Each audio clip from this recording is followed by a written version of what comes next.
the record, please. Melissa Deviney. Okay. All right.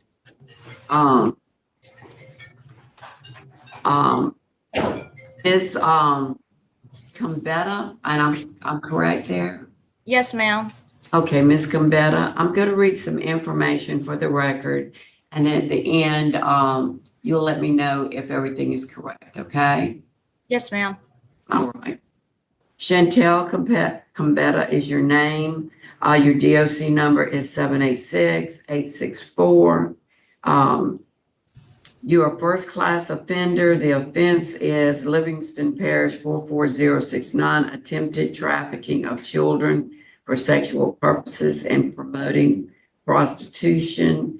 Your sentencing date was March 11, 2024. Your sentence was 5 years, DOC hard labor, suspended all but 3 years, and then 3 years supervised probation.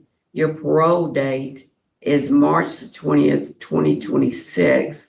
Your good time date, you're not eligible, and your full-time date is December the 20th, 2026. Is that correct?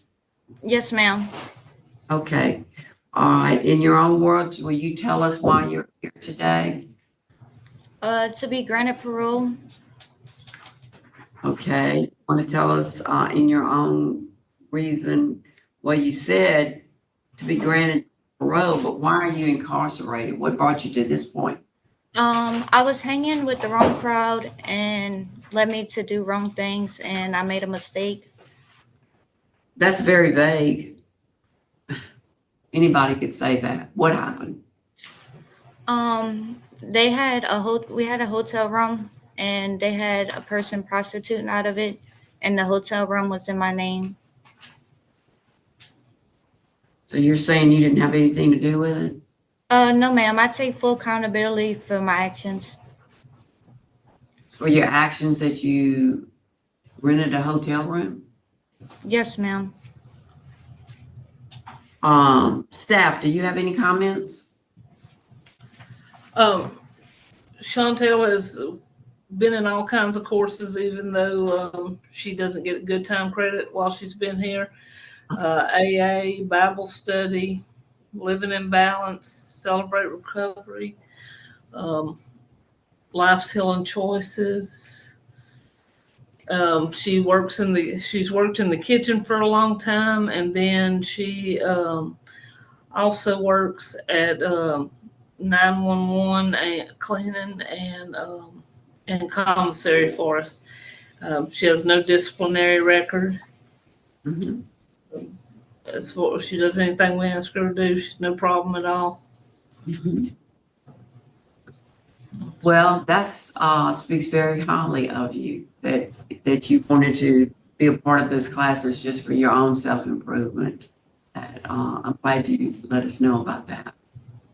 Okay, at this point, we're going to listen to supporters for you, which would be Leah Joseph, your sister. Good morning. Yes, ma'am. Good morning to you also. How are you? I'm fine. So she's my sister, and she has my full support if she's able to come home. I think she learned from her mistakes. She talks about all the good things she's done while she's there. She has a job lined up for her. She's a very good person, just was under the bad influence of just being around the wrong crowd. She has a job lined up. She would love to be home around her kids. I think she would be going to church, be involved in the community. And she has the support of me of helping her get a job or a TWIC card to get into a job, help with her children, find her a place to live.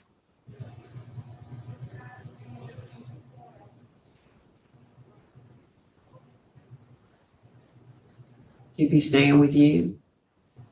I don't believe at the moment she had already made arrangements to stay with our mom, but if she was granted to stay with us, if she was allowed to stay with us, absolutely she can stay with us.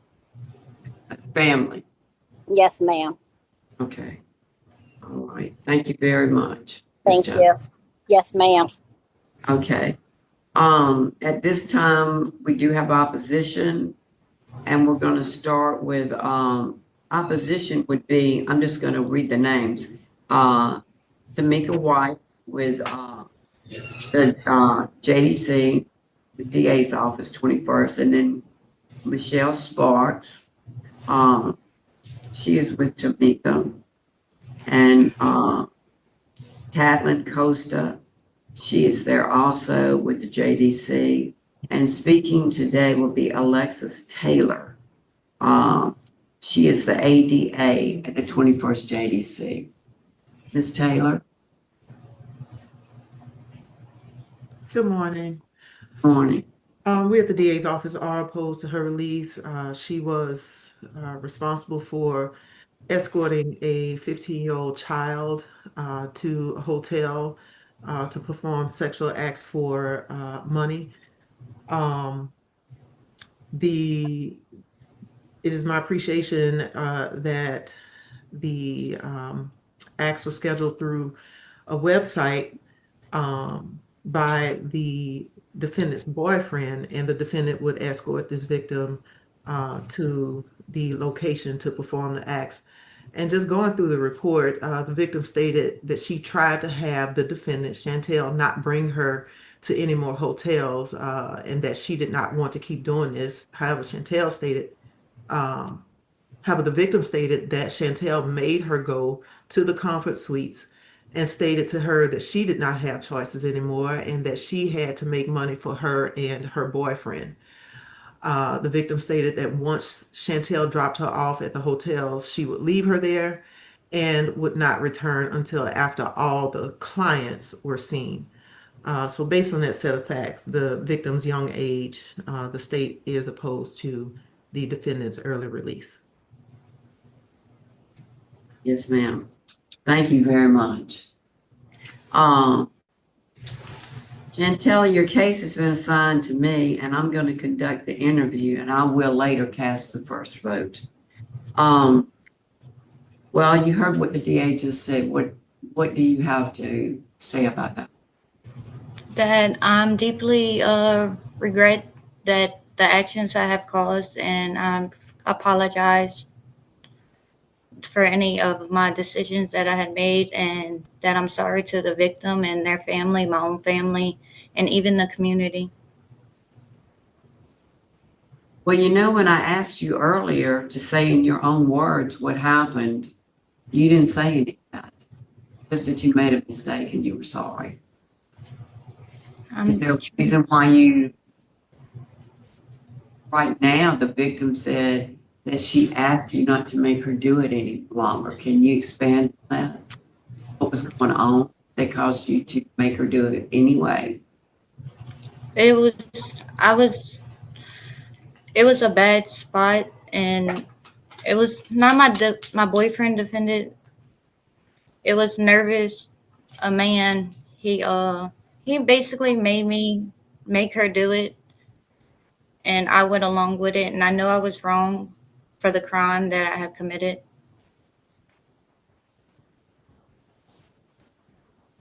And if I could take it back, I would tell her that I'm very sorry, and I apologize. Well, the gravity of human trafficking is these are all strangers. Correct. It's a serious crime. It is a serious crime, and at any time, the child could have been beat up. Correct. So, I mean, human trafficking leads to a litany of other things. It's bad enough when, you know, when you have rape of a child, a lot of times it's a family member, somebody they know well, and that's heartbreaking, and that's frightening also, but this is terrifying what this child went through. So did the child stay with you, or did she go back home, or how was that? She was considered a runaway, and her mom had let her stay with me. And she went back home to her parents. I think she went to a juvenile helping center to get help. I'm not really sure. I had a stay away order, so I didn't go in contact with her and hear anything. Well, how was it found out that y'all were doing this? They had got caught up in the hotel. I think other people from the other rooms have reported it. Mm. And when I had got pulled over, they had let me know that I had a warrant. And I had served 4 months in 2022. And I had got out. They let me out on the OR. And then I just went to court every month or whenever they had court. I went for like 2 years. And then I had to turn myself in after my plea. And I've been incarcerated since. The victim feels like your boyfriend played a significant part in this, as far as she feels like that you didn't know how to get out of it. Was that true, how she felt? Yes, ma'am. I was also pregnant at the time, so Did see that. It was with his child? yes, ma'am. Okay. All right. You should know that you had support letters from family, 7 of them. From work, you had 1. So you, and then there was another one. So you had a total of 14 support letters. But total opposition from law enforcement.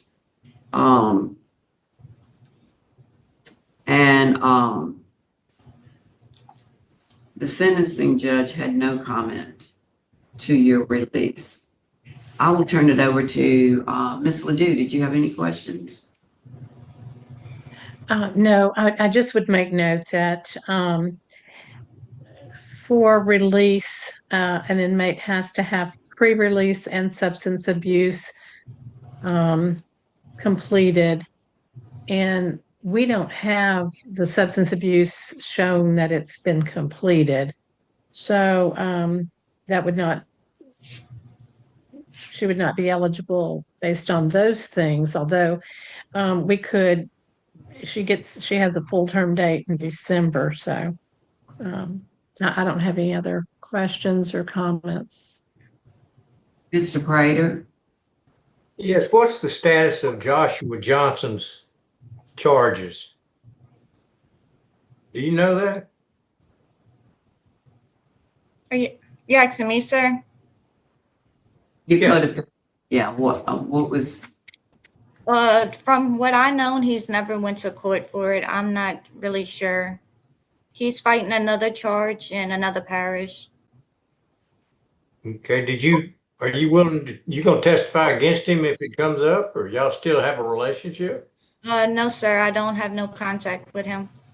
But I Have can you just have you had any contact with him since you've been in jail? no, sir. Okay. That's all the questions I have. okay,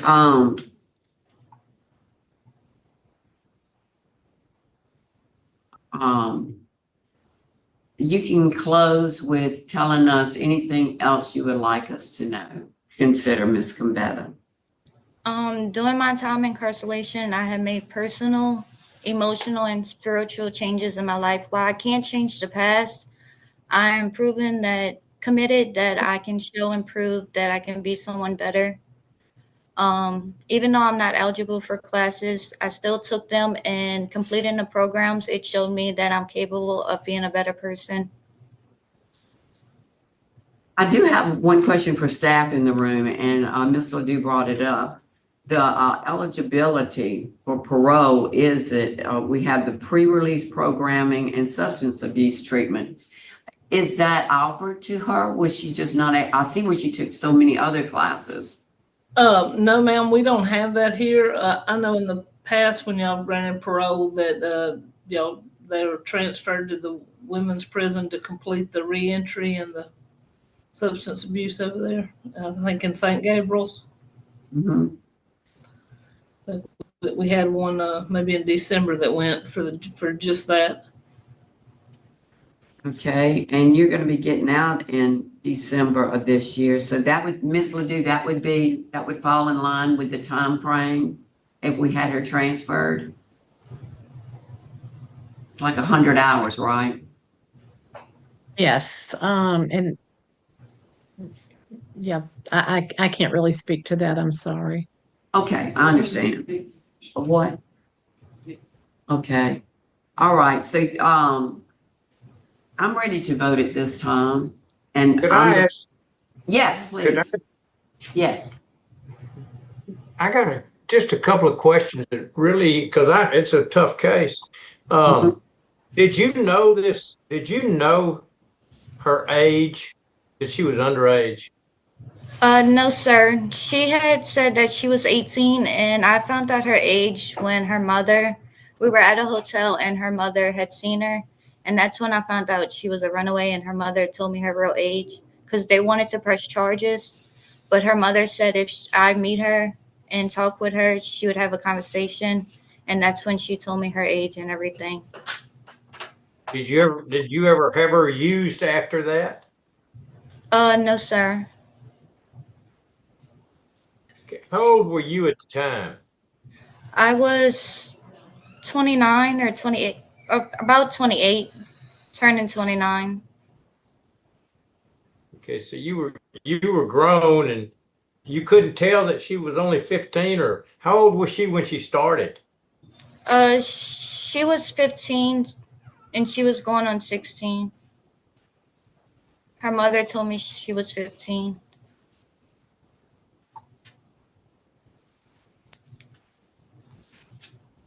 Okay. Were you doing drugs at the time? No, sir, I never did drugs. Were you drinking a lot? No, sir, I don't drink. So what excuse do you give for pimping this girl? Um, More so, it was more part of it was me, but more so of the man making me. I was just in a rough situation with my kid's father.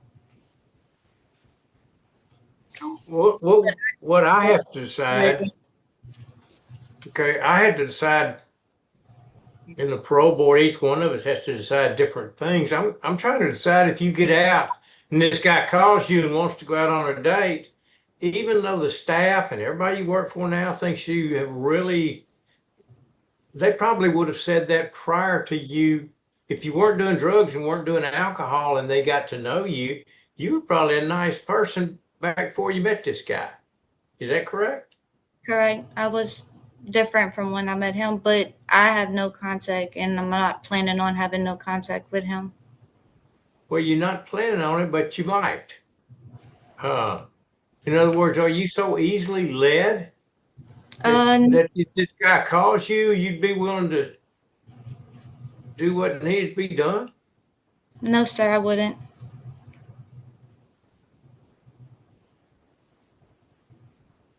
How much more time you got? To December 20th of 26. Okay, so you're looking at 11 more months, Yes, sir. 10 more months, really. Okay, that's all I got. Yeah, and I would like to expand on what Mr. Prater said. In our synopsis of the arrest report, it has that that you were responsible for picking up different females, and that was one of the reasons why the phone call was made, because they saw all the trafficking going on in the room. So we've got the one child, but as far as I can tell, you were very involved in picking up different females and causing them to do this. Is that correct? It wasn't just the one child. No, ma'am. There was he had a girlfriend that she was 24. Mhm. Her and then the 15-year-old. There was no one else. who you knew to be a runaway and who we know she asked you not to make her do it anymore. Am I Correct. correct? Yes, ma'am. Right. And the reason you say you did it is because you were in a rough spot. Am I correct about that? Yes, ma'am. Got 11 months left. Okay, Let me ask, yeah, okay, go ahead. Right. I keep getting these questions that come up. So Joshua had, that's his name, correct? Your Yes, fellow you sir. were going with. And he had another girlfriend? Yes, we were in the part of separating. When I had got pregnant, I was 3 months with my little girl, and we were trying to separate. And he didn't want me to leave him.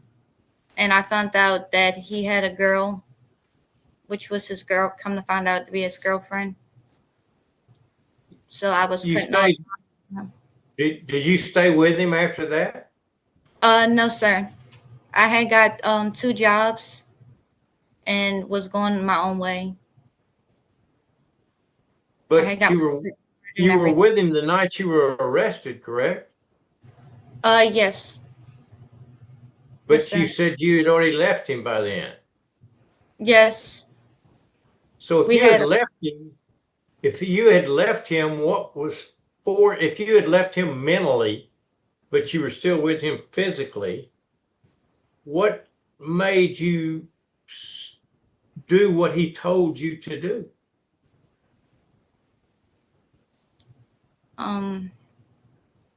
more so nervous, scared.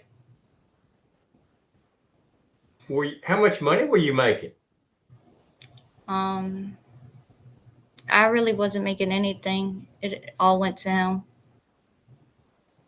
It all went to him, and you Yes. kept doing it, even though you decided to break up, even though you knew he had another girlfriend, and you continued to do it free. Is that what I'm hearing? Yes, sir.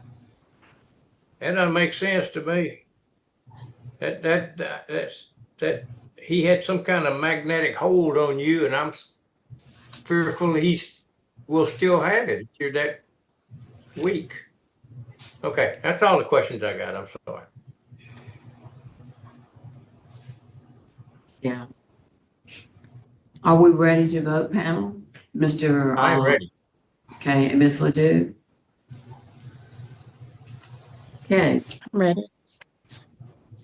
this time, you have followed through with some other classes. And, I'm going to try to see if you can be transferred for your pre-release programming and your substance abuse treatment so you can get that finished before December. But I cannot agree to granting your parole request. The crime was just too serious. It was a runaway. She really didn't have anybody to turn to. And you said terrible choices, but you clearly made them of your own volition. You chose to make those choices. I mean, he didn't hold a gun to your head or anything like that, based upon what you said. So and you said that he hadn't even been charged with anything yet that you're aware of anyway. So my vote today is not to grant your parole. I'm going to request that they transfer you to a location where you can get your pre-release programming and your substance abuse treatment. You only got 3 years for a horrific crime. So I guess that was through a plea bargain. Is that correct? Yes, ma'am. Yeah. So you plea bargain 3 years. So I feel like you should serve your full term. And then I'm going to request, if at all possible, that you be transferred to a location where you can get your pre-release programming and your substance abuse treatment. Mr. Prater, what is your vote? Concur, deny, terrible crime. I'm really fearful that she's going to continue if she doesn't get some real help and some real support.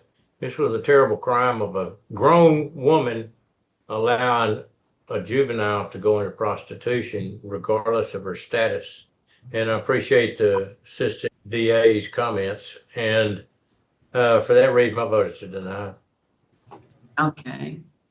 My I vote mean, is to my vote is to deny parole. I wish you well. Thank you. okay, ma'am. So today your vote has been denied. I mean, your parole has been denied. Actually, I think they can go ahead and deny her vote as well while they're at it. Maybe deny her a few other things as well. So due to circumstances beyond our control, we did not do our traditional 4th hour today, but I will say a few words on this particular case before I let you all go. I think, as she puts it, that she should just stay incarcerated for as long as humanly possible. Not only for the act that she did, but quite honestly for her handling of this entire hearing. I've kind of been of the opinion that every now and then we see somebody that handles this so poorly that they ought to have time tacked on for it. And this is one of them for me. It was all talking points and buzzwords. God, classes, changed person, blah, blah, blah. But no real accountability. And I wrote this down when she said it. Quote, "If I could take it back, I'd tell her I'm sorry." That doesn't even make sense. Because if you took it back, you would not even need to tell her that you were sorry. Because if you took it back, it never would have happened. But of course, you can't take it back. So perhaps what she should have said was, "I regret incredibly what happened. Very poor choices. I don't know what I was thinking. I wish I had the ability to tell her I was sorry." But not that. She just had a whole bunch of talking points in her head, probably fed to her by her jailhouse lawyer staff, and just a total fail.